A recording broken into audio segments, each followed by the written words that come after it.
ધોરણ 12 એસપી ની અંદર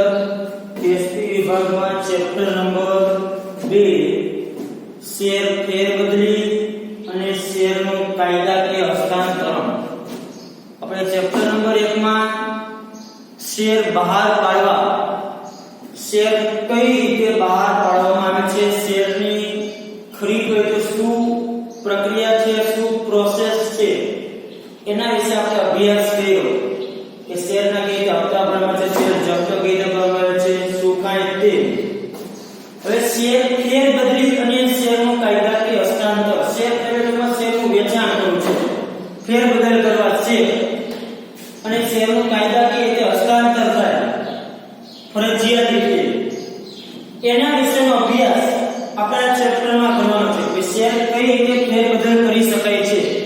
આપણે ચેપ્ટર નંબર 1 માં જે શેર બહાર પાડવા, શેર કઈ રીતે બહાર પાડવામાં આવે છે એના વિશેનો આપણે અભ્યાસ કર્યો. શેર કઈ રીતે બહાર પાડી શકાય છે, શેર કઈ રીતે બહાર પાડવામાં આવે છે એના વિશે આપણે જોયું. હવે શેરની ફેરબદલી અને કાયદાકીય હસ્તાંતર. ધંધાકીય સાહસમાં અંદર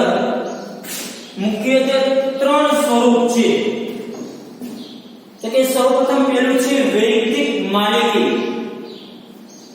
તો કે જે સૌથી જૂનું અને પ્રચલિત સ્વરૂપ છે. સૌપ્રથમ ધંધાની અંદર બજારમાં જ્યારે કંપની સ્વરૂપ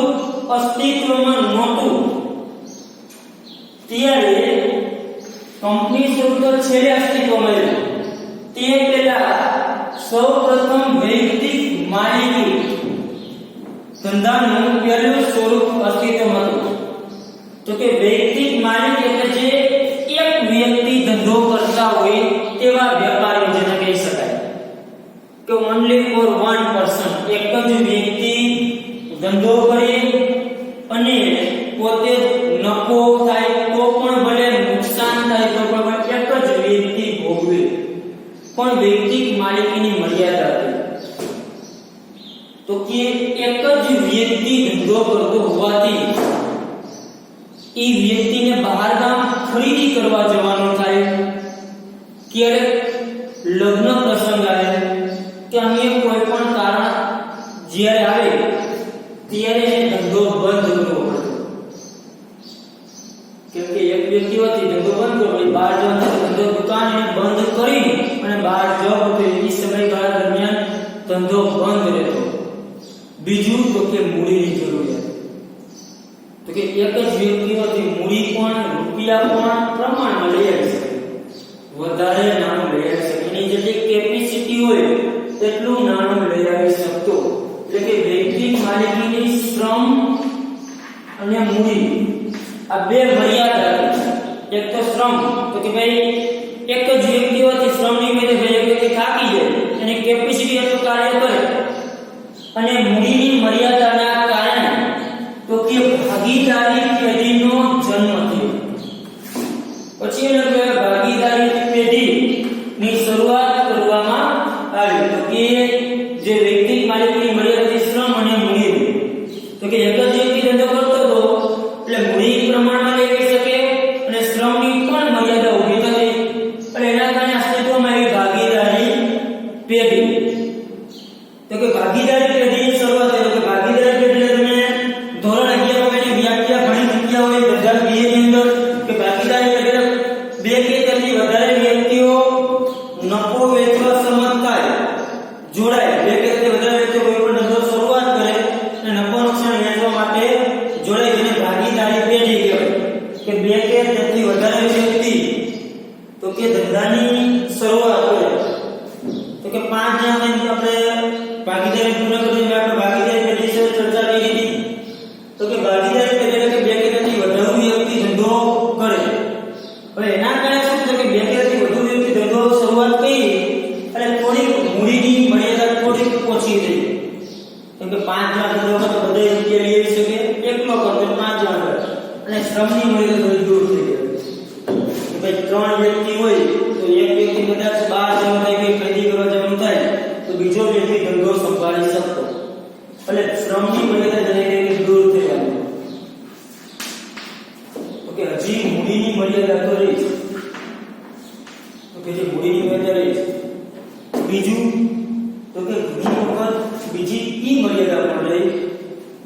જે ભાગીદારો જોડાણ હોય, 2 કે 3 પાર્ટનરો ધંધો કરે છે ભાગીદારી પેઢી તરીકે, હવે આ જે વ્યક્તિ ધંધો કરતા ભાગીદારો ઈ વ્યક્તિ જોડાય અને નફો વેચવા સમજતા આપણે આગળ ભાગીદારો પણ કે જે પ્રમાણ નક્કી કર્યું ઈ પ્રમાણમાં માને કે સરખી સેવા એક જેમના પ્રમાણમાં નફો નુકસાન વહેંચણી કરતા હોય, ત્રણેય પાર્ટનર છે, હવે ધંધો કરે છે તો કે મર્યાદા દૂર થઈ, હવે 3 ભાગીદાર થઈ ગયા એટલે કામની પણ વહેંચણી થઈ ગઈ છે, બધાને ભાગે પડતું કામ આપી દેશે. બીજું તો કે કાઈ પણ પ્રસંગ એવો હશે ત્યારે પણ રજા ધંધામાં રહેશે નહીં, કેમ કે અન્ય ભાગીદાર ધંધો ચલાવી શકશે, એક ભાગીદાર નહીં હોય તો. પણ મૂડીની એની થોડીક તો જરૂરિયાત છે, મૂડી ત્રણેય કેપેસિટી મુજબ બદલાઈ શકે, પણ એ સિવાયની મર્યાદા તો કે જ્યારે આ 3 ભાગીદારમાંથી કોઈ પણ એક ભાગીદાર છૂટો થાય એટલે બરાબર નથી તો વળી લાંબી પ્રોસેસ હોય, આપણે પુનઃગઠનમાં જોયું, પ્રવેશ પામે નિવૃત્ત થાય, છૂટો થાય એટલે વળી એને છૂટો કરવાનો, ત્યાં સુધીનો હિસાબ કરવાનો, અને જે લાંબી જે પ્રોસેસ ભાગીદારી નવેસરથી ભાગીદારી કરારના બધું તૈયાર કરવું પડે, એટલે કે ભાગીદારીમાં જે એક ભાગીદાર છૂટો થાય ત્યારે ખૂબ જ લાંબી વિધિ કરવી પડતી. 3 ભાગીદાર હતા પહેલા, માંથી એક ભાગીદાર નીકળી જાય છે, એક ભાગીદાર છૂટો થાય છે, તો ત્યારે જે બાકીના એક ભાગીદાર એનો હિસાબ કમ્પ્લીટ કરવો પડે, ત્યાં સુધીનો તમામ હિસાબ આપણે જોયું, પુનઃગઠન ચેપ્ટર જે હિસાબ કમ્પ્લીટ કરવો પડે, પુનઃમૂલ્યાંકન કરવું પડે, બધી મિલકતો દેવાનું, એટલે કે લાંબી વિધિ વળી મેળસર કરારનામું તૈયાર કરવું પડે, વળી આ બેનો કેટલો ભાગ રાખવો, શું કાંઈ, એ ખૂબ જ લાંબી વિધિ કરવી પડે, તો જે ખૂબ જ કંટાળા છે આખી પ્રોસેસ ખૂબ લાંબી કરવી પડે, તો કે ઈ વિધિ કંપનીમાં કરવી પડતી, એટલે કે આ વિધિમાં કંપનીમાં કરવી પડતી, અને કંપનીમાં શ્રમ, મૂડી, તમામ મર્યાદાઓ જેને કહેવાય કે દૂર થઈ છે. તો કે જાહેર કંપનીમાં શું હોય, જે વ્યક્તિએ શેર ધારણ કરેલ તે વ્યક્તિ જો શેર વેચે તો જે તે કંપની ધારણ કરે છે એની માલિકી સમાપ્ત થઈ જાય છે, તે રીતે કોઈ એક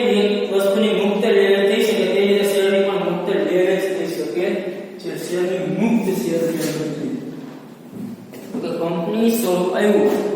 એટલે શ્રમ, મૂડી બધી મર્યાદાઓ દૂર થઈ, પણ જે પ્રોસેસ જે વિધિ કરવી પડતી એ વિધિમાંથી પણ છુટકારો મળ્યો,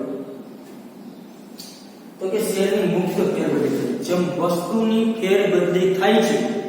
એવી રીતે શેરની પણ ફેરબદલી કરવામાં આવે છે મુક્ત રીતે. આપણે કોઈ પણ વસ્તુ લીધી, હવે આપણને વસ્તુ, આપણે બાઇક લીધું, 50,000 રૂપિયાનું બાઇક લીધું, આપણે 6 મહિના બાઇકનું આપણને બાઇક ગમતું નથી, તમે મૂકે વેચણી કરી શકો છો, બાઇક વેચી દો, મારે બાઇક નથી જોતું, મારા બાઇક આ વ્યક્તિને વેચી નાખું છે, એ 50,000 તમે 30,000 વેચો, 20,000 વેચો, જેટલા વેચો તમને યોગ્ય લાગે એટલા ભાવમાં તમે બાઇક વેચી દો. તમે ગાડી લીધી, એસી લીધું, ફ્રીજ લીધું, કોઈ પણ વસ્તુ લીધું, એની માલિકી તમારી હતી, પહેલા બાઇક લીધું માલિકી આપણી હતી, એ બાઇક આપણા ખાતે તો આપણા નામનું હતું, જમીન હોય લીધી હોય, જમીન આપણા ખાતે તો આપણા નામની હતી. હવે તમે બાઇક વેચો છો, જે કઈ બાઇક લીધેલું છે એ પહેલા આપણા નામનું હતું, રૂપિયા આપણે દીધા આપણા નામના ઉપર હતું, હવે બાઇક વેચો તો ભાઈ તમારે પ્રોસેસ કેટલી કરવાની, તો કે બાઇક તમે વેચો છો એટલે માલિકી તમારી હવે રહેતી નથી, જે ખરીદનાર છે એને બાઇક વેચી દો, જેટલા રૂપિયામાં વેચવું હોય એટલા. બીજું તો કે તમારે ખાલી શું પ્રોસેસ કરવી પડે, પહેલા તમારા ખાતે જઈને તો કે આરટીઓ જઈને તમારે ખાલી બાઇકના કાગળિયા તૈયાર કરી અને હવે ઓલાના નામે કરવાના રહેશે, બીજી કોઈ પ્રોસેસ બીજા તમને આરટીઓ ના નહીં કરતા, અમે નહીં કરતા, એને કરી દેવું પડે. એવી રીતે જે શેર છે એ જ રીતે ખરીદ વેચાણ થાય છે મુક્ત રીતે. મેં શેર લીધા, રિલાયન્સ કંપનીના શેર લીધા, 1000 શેર લીધા, ત્યારે 100 રૂપિયા ભાવ હતો, 1000 શેર. હવે મારી શેર નથી જોતા, વેચી નાખો છે, બધા જ શેર વેચું અથવા તો અમુક શેર વેચું, 500 શેર તો ભલે 600 વેચું, 700 1000 શેર વેચી નાખો. મારી શેર વેચવા હોય બજારમાં ગમે તે ભલે વેચી શકો. મેં હું મારી દઉં 500 ની જગ્યાએ ભલે મફત દઈ દઉં તો ભલે. તો કે શેર ની કઈ દે મુક્ત. કંપનીને કોઈ ફેર નહીં પડે. તમે શેર વેચી નાખશો તો પહેલા હું શેર ધારક હતો, હવે કદાચ શેર વેચી નાખું, કંપનીને કઈ ફરીથી બધી પ્રક્રિયા ન કરવી પડે, ભાગીદારી કરીને કઈ બધે કરાર ન આપવા પડે. કંપનીને કાંઈ લખેલી કંપની શેર બહાર પાડી દીધા, જે વ્યક્તિએ શેર લઈ લીધા એ તમામ શેર ધારકો કયા કંપનીના. હવે એ શેર ધારકો કોઈ પણ વ્યક્તિને શેર વેચે કંપનીને કાંઈ ફેર પડતો નથી. કંપની શેર મૂલ્ય કેમ ન વધે, એની શેર મૂલ્યમાં કોઈ ફેરફાર નહીં થાય. મેં શેર લીધા હતા, એક મેં શેર લીધા, હવે શેરો ગમે ત્યાં વેચે, કંપનીને કાંઈ ફેર પડે નહીં. શેર ધારક ખાલી બને છે. મેં જેને વેચ્યા એ કંપનીનો શેર ધારક ઈ થાય. કંપનીને એનાથી કાંઈ ફેર પડે નહીં. કંપનીને એમને વધી તો કંપનીને ખાલી એક પ્રોસેસ. મેં શેર વેચ્યા હોય તો આપણે આગળ આવ્યું હતું ફિયાટ પત્ર કે શેર વેચવા માટે શેરની ફેરબદલી કરવી પડે. એના માટે જે કે પ્રમાણપત્ર બધી મારે જે પ્રોસેસ જે છે એ કરવી પડે. ખાલી કંપનીને મારે કેવું પડે આટલા શેર વેચવા જે એજન્ટ દલાલ એ પ્રોસેસ કરી મારા શેર જે વ્યક્તિનું વેચું છું એના નામે શેર કરી દેશે. એની જે કાંઈ પ્રોસેસ છે એ પ્રોસેસ ખાલી કરશે. એટલે કે શેરની કેવી છે મુક્ત ફેરબદલી. વસ્તુની તમે સરળતાથી ફેરબદલી કરી શકો છો, એવી જ રીતે શેરની પણ સરળતાથી ફેરબદલી કરી શકો છો, એકદમ ઈઝી રીતે. મેં શેર નો જોવે તો વેચી નાખવાનું. બીજું કે એટલું જ નહીં, મેં એકવાર શેર વેચી નાખ્યા, પાછી મને ઈચ્છા થઈ મારે વળી કંપનીના શેર ખરીદવા છે, તો પાછા હું એ કંપનીના શેર ખરીદી અને પાછો હું એ કંપનીનો માલિક થઈ શકું છું. એટલે કંપનીના શેર ધારકોના શેરના હક પર કોઈ પ્રતિબંધ લગાવી શકતા નથી. તો કે કાયદાની મર્યાદામાં રહી અને સ્વૈચ્છિક રીતે તમે શેરની ગમે તે રીતે ફેરબદલી કરી શકો. જે નિયમ છે, જે જોગવાઈ છે એનું પાલન કરી તમે શેરની ફેરબદલી સરળતાથી ગમે ત્યારે મુક્ત રીતે કરી શકો છો. મેં એકવાર શેર વેચી દીધા રિલાયન્સ કંપનીના, પાછું મને 2 મહિના પછી તો મારે પાછા રિલાયન્સના શેર લેવા છે, કોઈ વ્યક્તિ વેચતો હોય તો પાછા હું શેર લઈ શકું. કે કંપનીનું એક વખત દઈ દીધા બીજી વાર ભરી આવો એ કઈ ચાલશે એટલે પાછું શેર લઈ શકું. હું ગમે તેટલો શેર મારા વેચી શકું અને ગમે તેટલી વખત તે કંપનીના શેર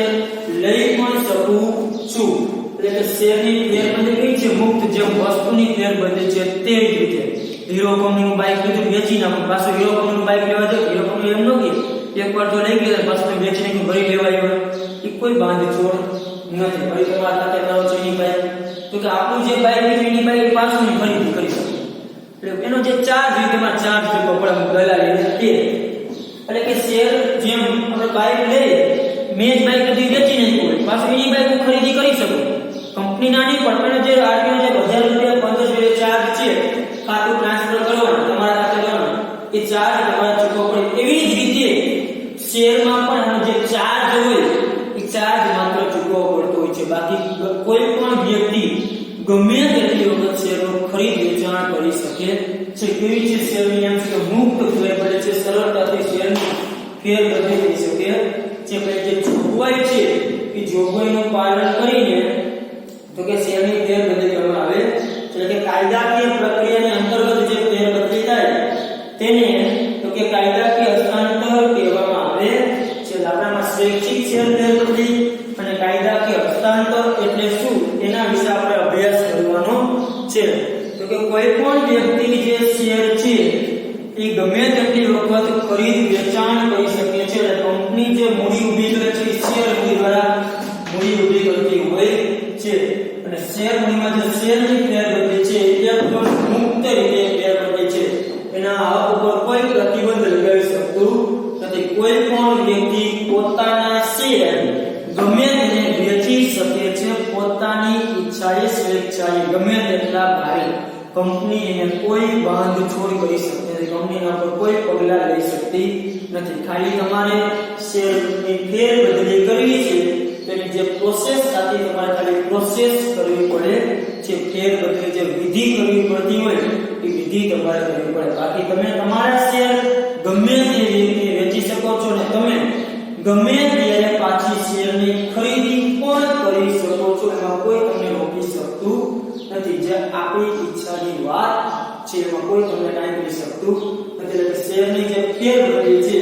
તો કે સરળતાથી શેરની ફેરબદલી કંપની શરૂનું અસ્તિત્વમાં એટલે કે શેરની આ કઈ છે ફેરબદલી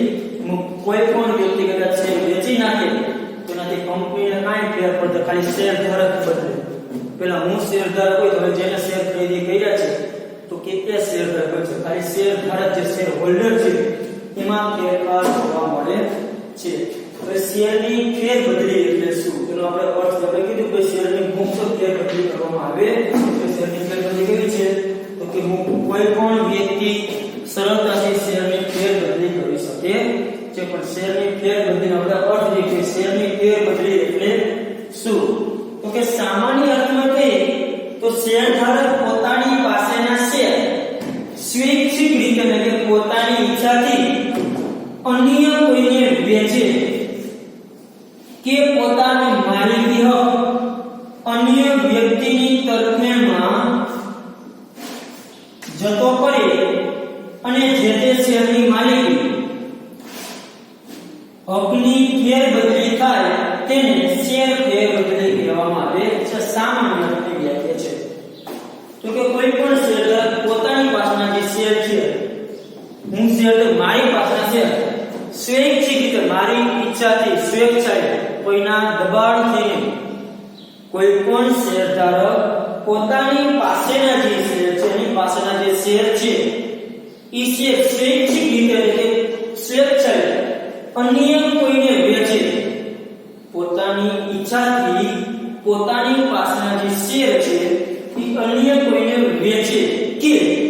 પોતાનું માલિકી હક અન્ય વ્યક્તિની તરફેણમાં જતો કરે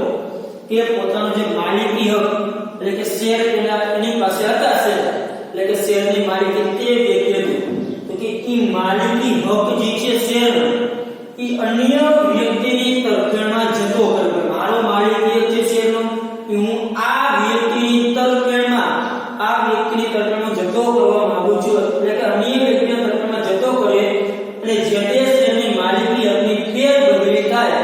તેને શેર ફેરબદલી કહેવાય છે જેનાથી શું થશે શેરના માલિકી હકની શું થશે ફેરબદલી માની લો કે એ વ્યક્તિ બી વ્યક્તિને શેર વેચે એ વ્યક્તિ બી વ્યક્તિને શેર વેચે તો આની પાસે પેલા શેર હતા પેલા શેર ધરાવતા હતા માલિકી કેટલી હતી તો કે એ વ્યક્તિની માલિકી હવે એ વ્યક્તિ જે છે પોતાની ઈચ્છાથી સ્વેચ્છાએ માની લે કે બી વ્યક્તિને શેર વેચવા માંગે છે એટલે પોતાની ઈચ્છાથી બી વ્યક્તિને શેર વેચે છે એટલે કે એનો જે માલિકી હક છે એની ફેરબદલી કરે છે પોતાનો માલિકી હક બી વ્યક્તિની તરફેણમાં જતો કરે છે એટલે કે જેના તરફેણમાં જતો કરે કે શેરની માલિકી હકની શું થઈ કે ભાઈ પહેલા માલિકી હતી શેરની કોઈ પણ જે શેર લીયા એની માલિકી હતી તેની હવે એ વ્યક્તિ આને શેર વેચ્યા એટલે હવે આ માલિકી કેવી બની ગઈ તો કે હવે માલિક થઈ ગઈ શેરનો તો કે માલિકી થઈ ગઈ બી એટલે માલિકી હકની શું થઈ ફેરબદલી પહેલા એ વ્યક્તિ માલિક હતો હવે ઈ શેરનો માલિક કોણ થઈ ગયો તો કે બી વ્યક્તિ ફરીથી વ્યાખ્યા જોઈએ આપણે તો કે શેરધારક પોતાની પાસેના શેર પોતાની ઈચ્છા એટલે કે સ્વૈચ્છિક રીતે અન્ય કોઈને વેચે કે પોતાનો માલિકી હક અન્ય વ્યક્તિની તરફેણમાં જતો કરે અને જે તે શેરની માલિકી હકની ફેરબદલી આ શેર હતા એ શેરની માલિકી હકની શું થઈ ફેરબદલી એ વ્યક્તિનો માલિક હવે માલિક કોણ થઈ ગયું બી વ્યક્તિ કેમ કે એ વ્યક્તિએ બી વ્યક્તિને શેર વેચ્યા તો કે માલિકી હકની ફેરબદલી થાય તો જેને શેરની ફેરબદલી કહેવામાં આવે છે કે શેર માલિકીની શું થઈ ફેરબદલી કે જે તે શેરની માલિકી હકની ફેરબદલી થઈ અહીંયા જે પ્રકારના શેરના પેલા માલિક હતો એ વ્યક્તિ હવે એ વ્યક્તિએ બી વ્યક્તિને શેર વેચ્યા એટલે માલિકી હવે એ માલિક છે માલિક કોણ થઈ ગયું બી થઈ ગયું આપણે બાઈક કોકને વેચીને કે આપણે માલિક નો હતો જેને બાઈક લીધું છે જે ખરીદનાર છે ઈ બાઈક નો શું થઈ ગયો માલિક એટલે કે સ્વૈચ્છિક પછી સ્વેચ્છા એવું છે રેસર્ચી એટલે કે કોઈ પણ શેરધારક પોતાની સ્વૈચ્છિક રીતે પોતાની પાસે જે અન્ય વ્યક્તિની તરફેણ અન્ય કોઈને વેચે એટલે કે પોતાના માલિકી અરજી છે એ અન્ય વ્યક્તિની તરફેણમાં જતો કરે તો જેના કારણે માલિકી હકની ફેરબદલી થશે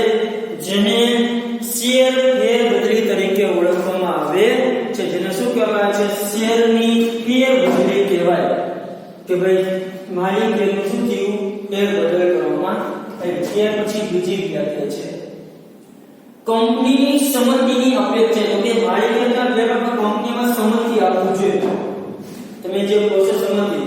શેરધારક સ્વેચ્છાએ પોતાના શેર માલિકી અન્ય વ્યક્તિની તરફેણમાં જતો કરે અને માલિકી હકની ફેરબદલી થાય ઉપરની વ્યાખ્યા મુજબ છે શબ્દ શું એવો કંપનીની સંમતિની અપેક્ષા તો કે કંપની સંમતિ આપવી તમે માલિકીની ફેરબદલી કરવા માંગો છો પણ કંપનીની સંમતિની અપેક્ષા શેરધારક સ્વેચ્છાએ પોતાના શેરનો જે માલિકી છે તેનો જે માલિકી છે પોતાના સ્વૈચ્છિક રીતે સ્વેચ્છાએ અન્ય વ્યક્તિની તરફેણમાં જતો કરે એટલે કે એનો માલિકી હકની ફેરબદલી થાય તો જેને પણ શેરની ફેરબદલી કહેવામાં આવે છે પણ કંપની ખાસ આ શબ્દ લખવાનો છે કંપનીની સંમતિની અપેક્ષાએ તમારા બોર્ડની અંદર આ વ્યાખ્યા દર્શાવવી કંપનીની સંમતિની અપેક્ષાએ શેરધારક સ્વેચ્છાએ પોતાના શેરનો માલિકી એનો જે માલિકી છે એ અન્ય વ્યક્તિ તરફેણમાં જતો કરે કે માલિકી હકની ફેરબદલી થાય જેને શેરની ફેરબદલી કહેવામાં આવે છે આ વ્યાખ્યા જે ઉપરની વ્યાખ્યા મુજબ છે એ જ વ્યાખ્યા છે પણ શબ્દ શું એટલે કંપનીની સંમતિની અપેક્ષાએ કંપની એમાં સંમતિ આપવી જોઈએ કેમ કે જો શેરના હપ્તા બાકી હોય તો કંપની કીધી બની વેચવાની તમે જે કાયદાની જોગવાઈઓનું પાલન ન કર્યું તો કંપની તમારા શેરની ફેરબદલી કરી આપશે નહીં સેક્રેટરી જે છે રોકી દેશે એટલે કે તમે શેરની ફેરબદલી કરી શકો પણ જે પ્રોસેસ છે એ તમે પૂર્ણ કરી લેવી જોઈએ તમે પ્રોસેસ પૂર્ણ ન કરી તો તમારી ઈચ્છા હોય તમે કે મારે તો વેચવું છે પણ તમે વેચી શકશો નહીં તમે બાય હપ્તા બાકી નથી ભાઈ મારે વેચી નાખવું તો એ ચાલશે એવડા ના બોલો યોગ્ય જો સંમતિ આપે તો તમે છે ભાઈ બાપને તો હું ભરી દઈશ એ સંમતિ આપે તો વેચી શકે એટલે કે જો તમે એના પર લોન લઈ લીધી બેંક પર વેચવા દીધી આપણે બાઇક લીધી આપણે બાઇક પર લોન લઈ આપણે બાઇક બીજા વેચી લીધી લોન ન ભરી કોણ જવાબદાર તો આવી વસ્તુ વેચી શકે કેમ કે ભાઈ લોન ક્લિયર કરી બાઇકની પછી આ બાઇકનું વેચાણ થઈ શકે એટલે કે કંપનીની સંમતિની અપેક્ષા કંપની જે સંમતિ આપે ખાલી શબ્દ એટલો જ છે કંપનીની સંમતિની અપેક્ષા બાકી કોનું છે શેરધારક સ્વેચ્છાએ પોતાના શેરનો માલિકી હક અન્ય વ્યક્તિની તરફેણમાં જતો કરે અને માલિકીની ફેરબદલી થાય જેને શેરની ફેરબદલી કહેવામાં આવે છે ઉપરની જે વ્યાખ્યા છે એ જ વ્યાખ્યા એમનેમ છે જ્યારે શેરધારક પોતાના શેર અન્ય કોઈને વેચે ત્યારે હક જતો કરે તેની માલિકી કે સભ્યપદ સમાપ્ત થાય છે જે વ્યક્તિ ખરીદે છે નહીંતર જતો કરે તેને હક મળે છે એટલે કે સભ્યપદ જે વેચનાર જે છે વ્યક્તિ શેર વેચનાર છે એનું સભ્યપદ સમાપ્ત થાય છે અને જેને શેર ખરીદી ગયા છે એને સભ્યપદ શું થાય છે પ્રાપ્ત થાય છે તો કે અહીં એક બાબત ખૂબ મહત્વ છે કે આ પ્રત્યે જ્યારે જે કંપનીમાં શેર હોય તે કંપની તેને મંજૂરી આપે ત્યારે પૂરી થઈ ગઈ તો આ પ્રક્રિયા પૂરી કે છે કે કંપની મંજૂરી આપે ને ત્યારે કંપની મંજૂરી આપે ત્યારે આ શેરની ફેરબદલી પ્રક્રિયા છે તે પૂરી થઈ ગણાય છે એટલે કે અહીંયા આપણે શેર ફેરબદલીની વ્યાખ્યા જોઈ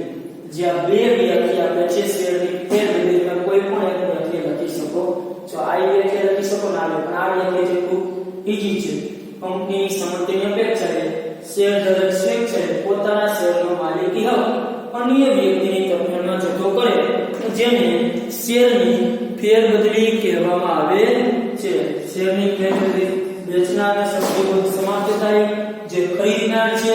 એને સભ્યપદ પ્રાપ્ત થાય છે ના એમસીક્યુમાં પૂછે છે કે શેરનું મહત્વનું લક્ષણ કયું છે તો મુક્ત શેરની ફેરબદલી એ શેરનું મહત્વનું લક્ષણ છે કોઈ પણ વ્યક્તિ સરળતાથી પોતાની પાસે આવેલા શેરની ફેરબદલી કરી શકે છે તો કે અહીંયા આપણે શેર ફેરબદલીની વ્યાખ્યા જે કોઈ પણ એક વાક્ય લખી શકો છો. એના વિશે તમે દર્શાવી શકો